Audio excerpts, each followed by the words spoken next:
তারেক রহমানের ৩১ দফা নিয়ে নির্বাচনী মাঠ চষে বেড়াচ্ছেন ডিএম গোলাম ফারুক। বিস্তারিত দেখুন জালালউদ্দিন ভিকুর প্রতিবেদনে। টাঙ্গাইল ৬ নাগরপুর দেলদুয়ার আসনে বিএনপির ধানের শীষের মনোনয়ন প্রত্যাশী বাংলাদেশ জাতীয়তাবাদী ছাত্রদলের কেন্দ্রীয় কমিটির সাবেক সদস্য ও ডাকসু জাতীয়তাবাদী ছাত্রদল প্যানেলের শহীদুল্লাহ হল ছাত্র সংসদের সাবেক ক্রীড়া সম্পাদক ও জনপ্রশাসন মন্ত্রণালয়ের অতিরিক্ত সাবেক সচিব ডিএম গোলাম ফারুক বিএনপির ভারপ্রাপ্ত চেয়ারম্যান তারেক রহমান কর্তৃক জাতির সামনে ঘোষিত রাষ্ট্র কাঠামো মেরামতের ৩১ দফা নিয়ে নাগরপুর দেলদুয়ার এই দুই উপজেলায় প্রতিটি ইউনিয়ন, ওয়ার্ড, গ্রামগঞ্জে, হাটবাজারে, চড়া অঞ্চলসহ লিফলেট বিতরণ ও ব্যাপক গণসংযোগ করে নির্বাচনী মাঠ চষে বেড়াচ্ছেন।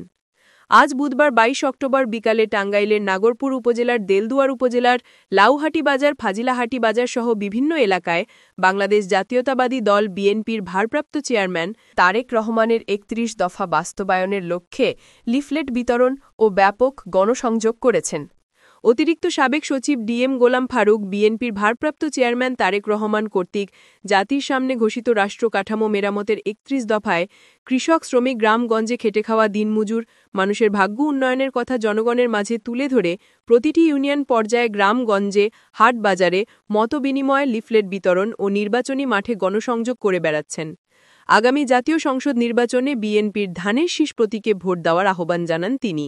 এই সময় আরও উপস্থিত ছিলেন নাগরপুর উপজেলা বিএনপির সহসভাপতি সালেহীন দেওয়ান, ছলিমাবাদ ইউনিয়ন বিএনপির সভাপতি সাজ্জাদ হোসেন পল, ছলিমাবাদ ইউনিয়ন পরিষদের chairman Monir Hossain Bhuiyan, ছলিমাবাদ union BNP সাংগঠনিক সম্পাদক মশিউর রহমান খান পারভেজ, উপজেলা বিএনপি সদস্য জাহিরুল ইসলাম জিকু, উপজেলা বিএনপির সদস্য কলিম হোসেন খান, ছলিমাবাদ ইউনিয়ন বিএনপির সহসভাপতি হাবিব খান তালুকদার, ছলিমাবাদ ইউনিয়ন বিএনপির সহসাধারণ সম্পাদক হজরত আলী, ছলিমাবাদ ইউনিয়ন বিএনপি দপ্তর সম্পাদক মিনহাজ ভূঁইয়া, ফাজিলহাটি ইউনিয়ন বিএনপির সভাপতি ও সাবেক চেয়ারম্যান মোহাম্মদ তোফাজ্জল হোসেন, সহসভাপতি মোহাম্মদ আবু তাহের,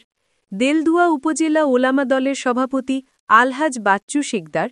সাধারণ সম্পাদক আলহাজ ইমান আলী মেম্বার, সহসভাপতি মোহাম্মদ আবু তাহের, বিএনপির যুগ্ম আহ্বায়ক মোহাম্মদ তোফায়েল আহমেদ বাচ্চু, লাউহাটি ইউনিয়ন বিএনপির সাংগঠনিক সম্পাদক মোহাম্মদ আব্দুল মান্নান, ফাজিলহাটি ইউনিয়ন বিএনপির সাবেক সাধারণ সম্পাদক মোহাম্মদ নুরুল ইসলাম, ওয়ার্ড বিএনপি সভাপতি নাসির মেম্বার, উপজেলা যুবদলের নেতা নাদিম হোসেন সাব্বির তালুকদার, সালিমাবাদ ইউনিয়নের ৬ নং ওয়ার্ড বিএনপির সভাপতি মোহাম্মদ গোলাম মুস্তাফা, ছলিমাবাদ ইউনিয়ন স্বেচ্ছাসেবক দলের সাধারণ সম্পাদক ডিএম জাকির হোসেন, যুবদল নেতা এসএম মাসুম, ছাত্রদল নেতা নিয়ন, ফাজিলহাটি ইউনিয়ন যুবদলের সাধারণ সম্পাদক রকিবুল হাসান প্রিন্স, ফাজিলহাটি ইউনিয়ন যুবদলের সহসভাপতি আমির হোসেন, ফাজিলহাটি ইউনিয়ন ছাত্রদলের সভাপতি মোহাম্মদ আশিক মিয়া, ছাত্রদলের সভাপতি সবুজ খান, ছাত্রদল সভাপতি রিফাত আহমেদ মামুন সহ নেতৃবৃন্দ। জনগণের কাছে আহ্বান করব যে সবাই যেন ধানের শীষে ভোট দেয়। আমি বিভিন্ন এলাকায় আমি গিয়ে দেখেছি কোনো উন্নয়ন নাই, রাস্তাঘাট নাই, একেবারে অবকাঠামো কিছুই নাই। মনে হয় যে বিগত ১৭ বছরে এদেশে একটি যুদ্ধ হয়েছে, যুদ্ধ বিধ্বস্ত দেশের মতো। কাজেই এই দেশকে বিনির্মাণ করতে হবে। কাজে আমাদের সবাইকে আগে আসতে হবে। ভবিষ্যৎ আমাদের যে প্রজন্ম, তাদের জন্য একটি মঙ্গলময় রাষ্ট্র কাঠামো গঠন করে, যাতে আগামীতে আর কোনো স্বৈরা শাসক আমাদের ঘাড়ে চেপে বসতে না পারে। আমি আশা করব আপনারা যারা আছেন তারা সকলেই কাঁধে কাঁধ মিলিয়ে জাতীয়তাবাদী উদ্বুদ্ধ হয়ে আমরা সবাই জাতীয়তাবাদী দলের প্রার্থীকে জয়যুক্ত করার সচেষ্ট থাকব।